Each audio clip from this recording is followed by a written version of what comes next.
আসসালামু আলাইকুম। এক বড় ভাইয়ের সাথে ঢাকার উদ্দেশ্যে রওনা হলাম। এখন আছি আমি কসবা রেল স্টেশন। এটা একদম ইন্ডিয়ার বর্ডারের সাথেই স্টেশনটা। খুব সুন্দর একটি স্টেশন। আইনমন্ত্রী জনাব আনিসুল হক উনি এই স্টেশনটা করে দিয়ে গেছিল। ওয়েদারটা খুবই সুন্দর একটা ওয়েদার ছিল, আপনারা আশা করি দেখতে পাচ্ছেন। মেঘলা আকাশ ছিল, এত সুন্দর একটা ওয়েদার ছিল, মানে খুবই দেখার মতো একটা ওয়েদার ছিল।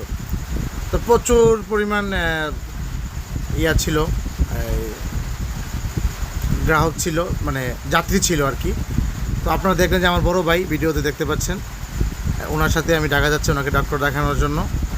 তো খুব সুন্দর একটা ওয়েদার ছিল, আমার কাছে খুবই ভালো লাগছে ওয়েদারটা, তাই ভিডিওটা করলাম। আমাদের ট্রেন চলে আসতেছে, আপনারা দেখতে পাচ্ছেন যে আমাদের ট্রেন চলে আসছে। সো আমরা ঢাকার উদ্দেশ্যে রওনা হব। সিট পাই নেই, বড় ভাই অসুস্থ মানুষ, কীভাবে যাবো আল্লাহ পাক ভালো জানে। সো সবাই দোয়া করবেন যেন বাইকে নিয়ে সুন্দরভাবে ঢাকার উদ্দেশ্যে যেতে পারি এবং সুন্দরভাবে বাড়িতে আসতে পারি। সো সবাই